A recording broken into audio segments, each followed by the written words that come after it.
Ser podcast.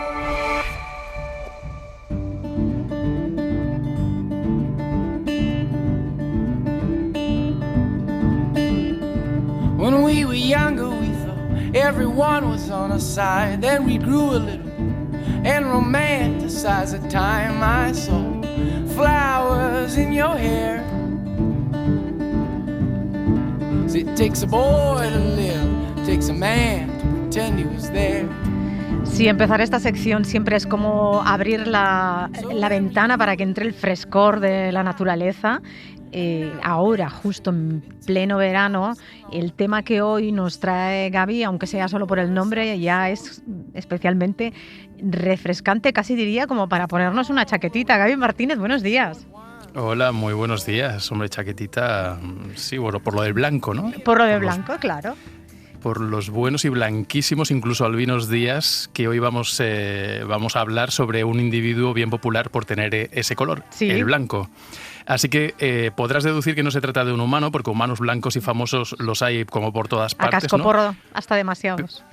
Pero este individuo es famoso justo por ese color. Ahí va otra pista para identificar a uno de nuestros protagonistas de hoy. En noviembre se cumplirán 60 años de su llegada a Barcelona. Otra pista, ya murió, y una más, era muy peludo. Bueno, como ignoro lo peludos que pueden ser los personajes que llegaron a Barcelona hace 60 años, voy a apostar, me la voy a jugar por lo del color blanco, lo de estar fresquito, es copito de nieve, ¿no? O como a mí me gusta más, sí, el nombre fan de En Fumo Engui, ¿no? Bueno, pero estás como muy iniciada, ¿no? En el tema copito de nieve. Hombre. Sí. Hoy vamos a homenajear al gran gorila blanco con la ayuda de un extraordinario libro sobre Jordi Sabaté Pi, el primatólogo que lo cuidó siendo bebé en Guinea antes de enviarlo al Zoo de Barcelona.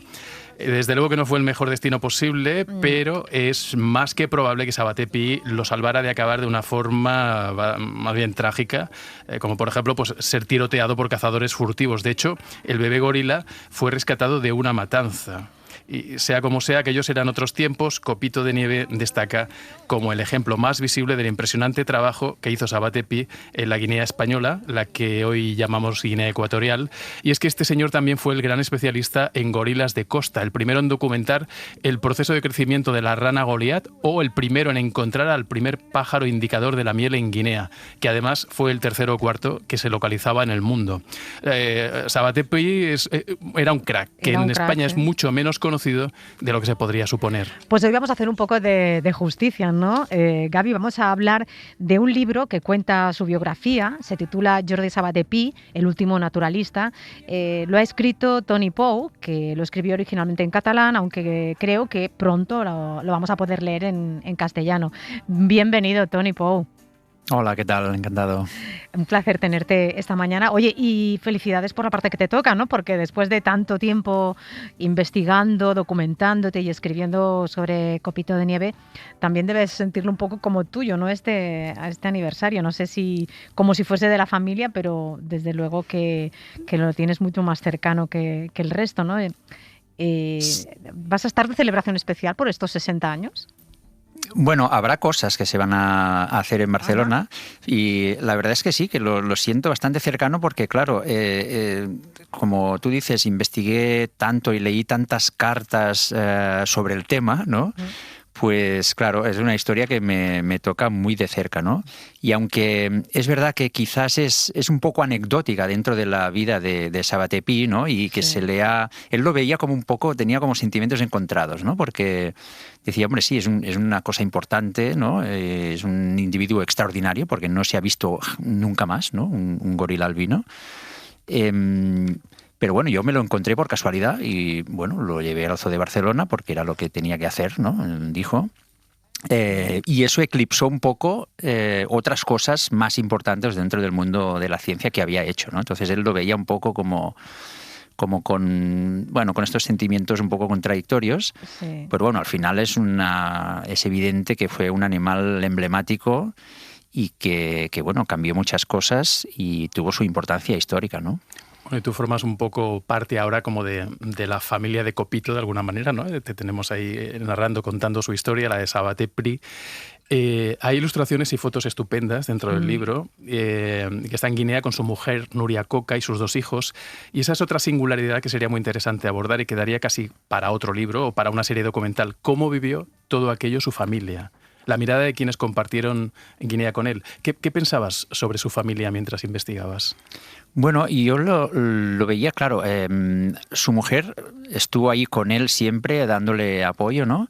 De hecho, claro, pensad que Sabaté, él trabajaba en una plantación y entonces para hacer sus investigaciones, sobre todo en los primeros años, él se tenía que ir de la plantación, se iba de expedición o de excursión, ¿no? A ver si veía gorilas o chimpancés o buscar las ranas Goliat o el pájaro indicador de la miel, de todo esto que comentabas y más cosas que estudió. Y alguien se tenía que quedar en la plantación gestionando todo lo necesario, ¿no? Y era su mujer siempre. Entonces, realmente fue sin su mujer no podría haber hecho nada de lo que hizo, realmente, ¿no? Y luego sus hijos, claro, pues nacieron, bueno, casi allí. Y vivieron muchos años allí de pequeños, ¿no? Y claro, a veces cuentan cosas bastante interesantes, ¿no? Pues su padre era una persona estricta, muy disciplinada y eso, pues ellos lo vivieron, ¿no? Y hay muchas anécdotas, ¿no? Una, por ejemplo, es cuando él, Jordi Sabaté, se iba a ver gorilas, claro, se levantaba a las 3 de la mañana, iba claro, imaginaros cómo eran las carreteras, no eran carreteras, eran caminos, Claro. En los años 50 o 60 en Guinea, ¿no? Entonces, claro, se estaban pues, igual 15 horas de viaje caminando, combinando, en fin, coches destartalados con caminatas por la selva. Y entonces el padre siempre les decía, ¿queréis venir conmigo a ver gorilas? Y los niños decían, sí. Entonces decía, bueno, os voy a despertar a las 3 de la mañana, pero solo os voy a decir una vez que nos vamos. Si no os levantáis, yo me voy, o sea, vosotros mismos. O sea, ya así, ¿no? Era una cosa bastante curiosa la relación que tenían, porque era una persona muy estricta, muy disciplinada, ¿no? Y bueno, luego esto tuvo sus frutos en todo el trabajo científico que hizo también, ¿no? Eso precisamente quería comentarte, porque leyendo el libro, claro, yo como a nivel usuario también asociaba el nombre de Sabaté Pi a la llegada de Copito de Nieve al Zoo de Barcelona, pero leyendo el libro te das cuenta de la magnitud de la investigación científica y de la multitud de puntos de interés que tenía Sabaté Pi. ¿Es por eso que decidiste escribir sobre él, para darlo a conocer en toda su dimensión científica? Bueno, en parte sí, porque realmente es un científico que a nivel internacional fue muy importante y que, como suele pasar aquí, pues no se le ha dado, yo creo, la importancia que merece, ¿no? Sobre todo su trabajo científico. Y claro, es que cuando miras, ¿no?, lo que hizo y además de la manera que lo hizo, que esto es muy interesante también, porque es una persona totalmente autodidacta que llegó a publicar artículos en revistas como Nature, junto con los principales científicos del mundo en campos como la primatología, por ejemplo, sin tener un título universitario, ¿no?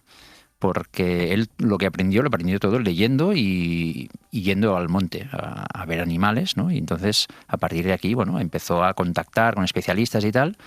Y claro, llegó a una serie de conclusiones y hizo unas observaciones y, en fin, unos trabajos científicos que cambiaron muchas cosas a nivel de la ciencia internacional, ¿no? Por ejemplo, bueno, aparte de que fue el primero en observar gorilas en su hábitat natural. Esto también es una cosa que hay que poner en valor, ¿no? Porque siempre que se habla de gorilas aparece el nombre de Dian Fossey, ¿no? Que es tal vez la investigadora más conocida por todo el tema de gorilas en la niebla. Pero Dian Fossey tuvo un mentor que fue George Schaller, que está considerado como el gran pionero, ¿no?, en el estudio de los gorilas, que fue en los años 60 a África y escribió un libro, uno técnico y uno de divulgación, que se llama El año del gorila, que es un libro muy interesante. Pero claro, lo que la gente no sabe es que Schaller ya cita los trabajos de Sabaté y se basa en ellos para construir todo este nuevo conocimiento, ¿no? Y aparte, bueno, Sabaté, una de las cosas más importantes que hizo es, justo después de que Jane Goodall, que estaba en Tanzania, descubriera que los chimpancés fabricaban herramientas, ¿no? Cogían unas cañitas muy, muy finas de hierba, entonces las metían en hormigueros o termiteros y los insectos se pegaban, digamos que mordían ese intruso y entonces lo sacaban lleno de termitas y se las comían, ¿no? Chupa chups del gorila. Sí, exacto. Una especie de brochetas, ¿no? de termitas, sí. Entonces Sabaté descubrió en Guinea, que era otra zona de África, que había chimpancés que utilizaban herramientas también de otra manera, ¿no? Y que se las construían. Se construían unos bastones, los cortaban todos de la misma manera, los masticaban en un extremo para darles forma de cepillo.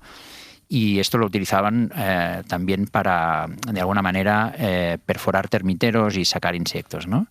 Pero lo que descubrió Sabaté y que fue muy revolucionario es que este conocimiento, digamos, esta actividad, esta conducta, no era una cosa que los chimpancés hacían instintivamente, es decir, que todos más o menos lo hacían, sino que lo aprendían unos de otros, ¿no? O sea, que era un comportamiento cultural.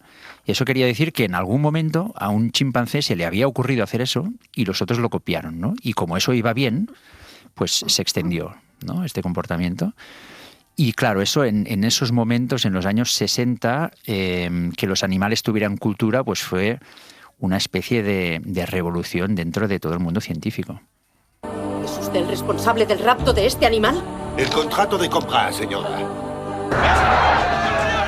¿Qué demonios están haciendo? Pero den a mis gorilas la debida protección. ¿Sus gorilas?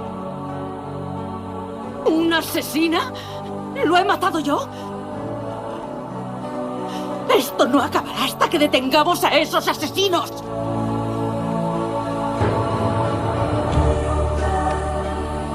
Escuchamos el tráiler de Gorilas en la niebla, la película basada en una parte decisiva de la vida de la primatóloga Diane Fossey, a la que antes has mencionado, ¿no? Uh-huh. Que en la peli encarna a la actriz Sigourney Weaver y que acabó de encumbrar pues, el trabajo de Fossey. Ella en este fragmento además también se hace alusión a algo que le toca muy, muy de frente a Sabaté Pi, porque sobre todo en estos últimos años han aparecido críticos acusándoles de enviar animales al zoo, ¿no? En tu libro argumentas las razones de por qué lo hacía y subrayas que siempre procuró no matar animales y tratarlos lo mejor posible. Pero ¿cómo se ha recibido esa defensa tuya del primatólogo? Bueno, hay un poco de todo, yo creo, ¿eh? Tampoco yo estoy atento a todo lo que se dice, ¿no? Pero realmente sí que es una figura un poco denostada justamente por eso, ¿no? Porque estaba en Guinea, que era una colonia en la dictadura franquista, ¿no? Y claro, pues ahí se actuaba de una cierta manera, básicamente extractivista, sin tener en cuenta ni el patrimonio natural del país ni la gente que vivía allí, ¿no? Y Sabaté estaba allí trabajando en una plantación que era de una familia de aquí de Barcelona. Entonces, claro, era un exponente de este colonialismo, ¿no? Lo que pasa que él, surgiendo en este entorno, hace una evolución muy interesante. Y esto es lo que yo normalmente, bueno, lo que a mí me gusta poner en valor, ¿no? Hace una evolución muy interesante porque que no era nada habitual en ese entorno. Y bueno, entonces él, cuando fui allí, aprendió la lengua de los indígenas, los estudió, documentó algunas prácticas que estaban en extinción, ¿no? Porque él lo veía como un patrimonio cultural que se tenía que mantener o conservar de alguna manera. Y luego, es verdad que al principio pues, se ganaba la vida como podía, y es verdad que vendía cráneos de animales que compraba o cazaba o lo que sea, ¿no? Pero en un cierto momento él se da cuenta de que eso es un desastre, ¿no? Es que es una expoliación total y absoluta, y entonces él tiene sentimientos de culpa realmente importantes, ¿no? Y lo dice en muchas cartas. Uh-huh. Y al final, acaba ahí mismo en Guinea trabajando y de alguna manera influyendo en la medida de lo posible en las autoridades locales para que se protejan zonas, para que no se cacen ciertas zonas, y bueno, acabó que no comía animales, por ejemplo, ¿no? O sea, es un proceso de autorreflexión y de evolución que es muy interesante, porque no es un personaje que nace en una época y es de una época y se queda anclado allí, ¿no? Sino que hace una evolución que a mí me parece que tiene mucho valor dado el contexto, como decía, de una colonia en la época franquista con una vocación básicamente extractiva y expoliatoria, ¿no? Sí, él además aprende la lengua fang, aprende a escucharlos, a hablar con ellos.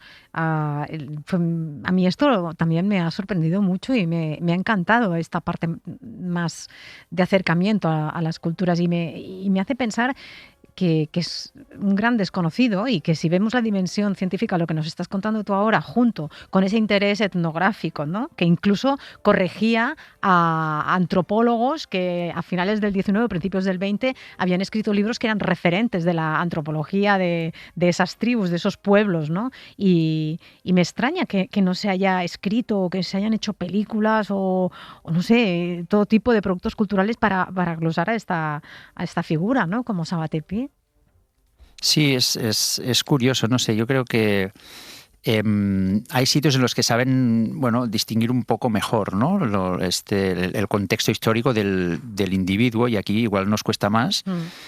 Pero bueno, realmente cuando tú miras la vida que tuvo y toda esta evolución como persona, ¿no? Que creo que es súper interesante, a mí me ha parecido, bueno, una cosa que vale mucho la pena documentar, ¿no? Y por eso es el motivo principal, ¿no? De escribir el libro. Pero bueno, cuando tú miras todo lo que hizo, cómo lo hizo, en la época en que lo hizo, el lugar en que lo hizo, es que da para, no sé, para una serie, para una película, como mínimo, vaya. Este es Copito de Nieve, el singular gorila blanco, a quien sus cuidadores obsequian con un recorrido por el zoo que pronto será su morada permanente. Hasta ahora ha estado en periodo de observación y aclimatación a cargo del veterinario señor Luera y su esposa, quienes le han prodigado los más amorosos mimos, como si se tratase de un niño. Los futuros vecinos de Copito de Nieve le miran con extrañeza.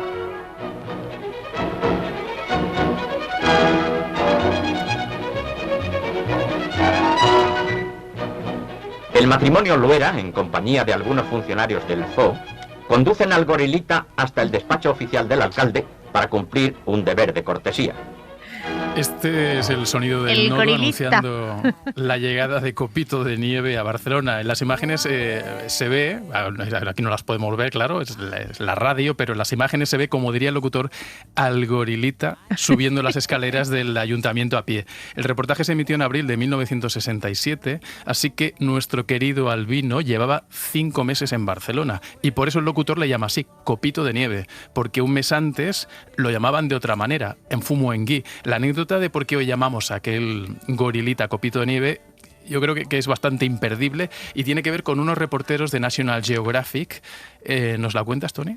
Sí, bueno, a ver, el encontrar un gorila albino, ¿no? Que es, como decíamos, un animal extraordinario y único, esto dio la vuelta al mundo, claro, ¿no? Entonces, ya desde que estaba en África y que Sabaté lo estaba cuidando, porque había un proceso como de aclimatación, ¿no? Y de, digamos, de acercamiento o de un proceso de acostumbramiento, por decirlo así, al contacto con los humanos, ¿no? Y aparte, normalmente los gorilas tenían muchos parásitos en los intestinos, entonces había que hacer todo un proceso, ¿no? Mientras estaba allí, ya se corrió la voz, porque, claro, se había encontrado allí, la gente ya lo sabía, se iba diciendo, ¿no? Y Sabaté Pi ya había decidido que lo iba a enviar al Zoo de Barcelona, pero tuvo ofertas de gente que se lo compraba por bueno, un cheque en blanco le daban, ¿no? O sea, desde la Exposición Universal de Montreal, por ejemplo, que se iba a celebrar, creo, si no recuerdo mal, en el 67, pues se lo iban a comprar por el precio que él dijera, ¿no? Y esto teniendo en cuenta todo el histórico que tenía Sabaté de relación con el zoo, que él siempre había reclamado financiación para hacer investigación científica, que a veces tenía que avanzar dinero de su bolsillo, que no llegaba el dinero, que no tenía coches, que no tenía medios. Él podía haber cogido este dinero y dedicarse a investigar toda su vida, ¿no?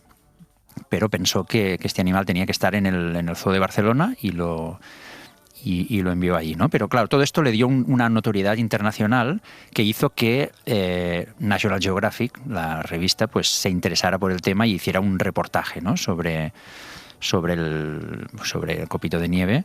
Y entonces ahí le cambiaron el nombre. O sea, él se llamaba Mfumungi, que quiere decir el gorila blanco en Fang, que es un nombre bonito, además, es que muy suena bonito, bien, ¿no? sí, Mfumungi.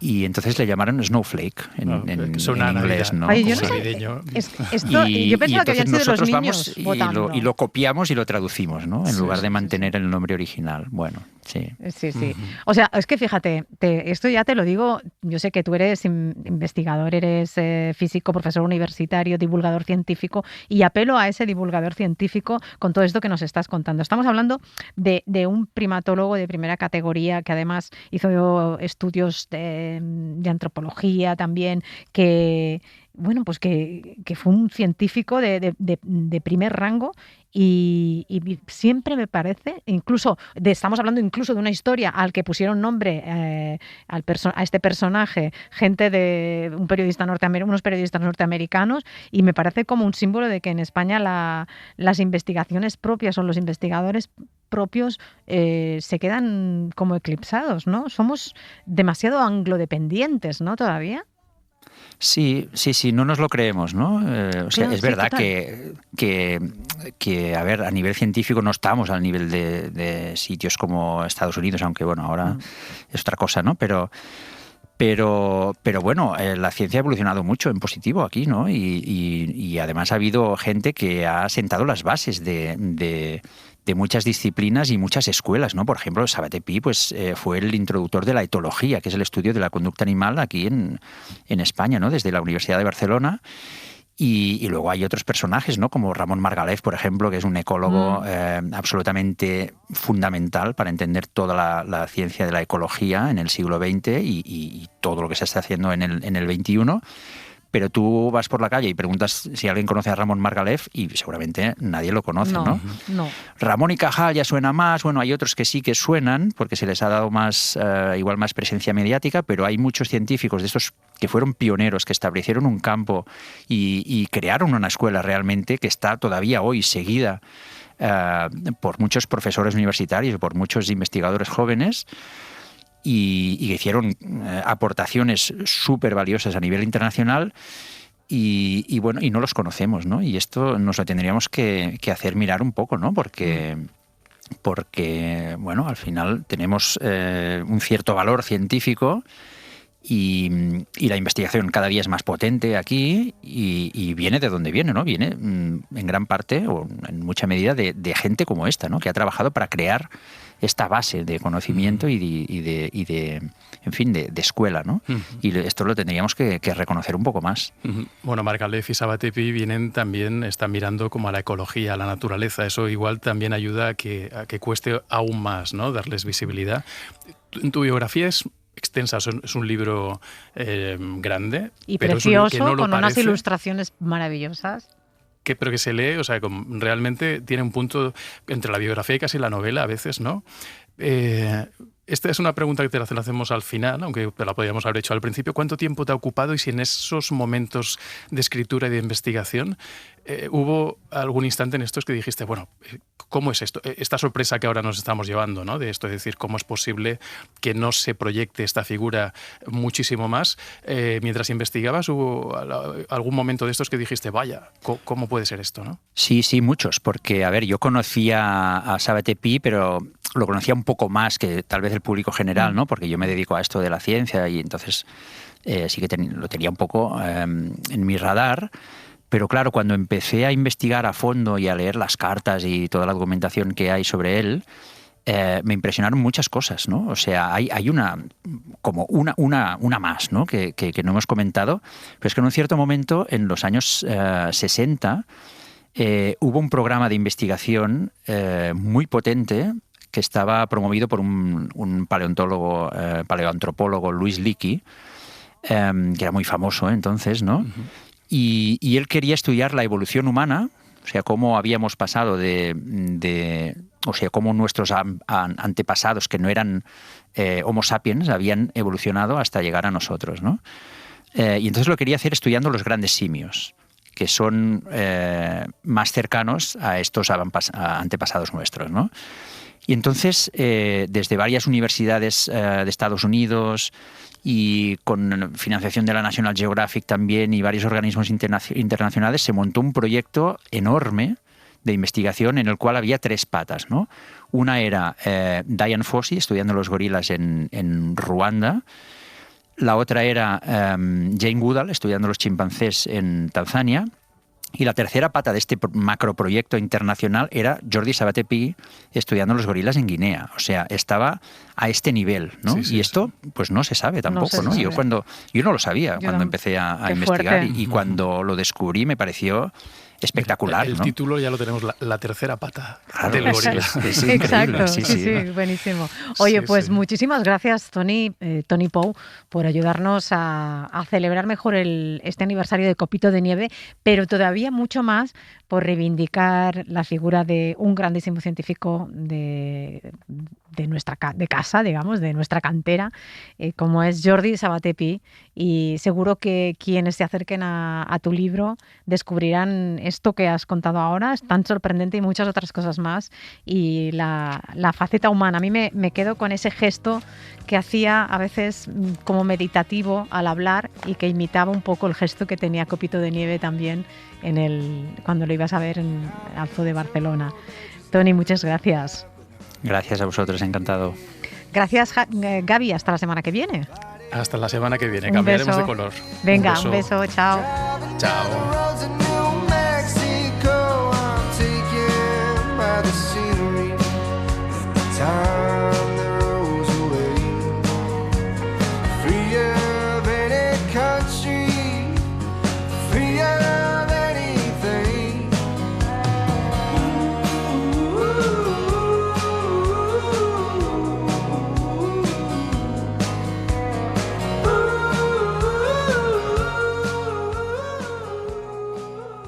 Para no perderte ningún episodio, síguenos en la aplicación o la web de la SER, Podium Podcast o tu plataforma de audio favorita.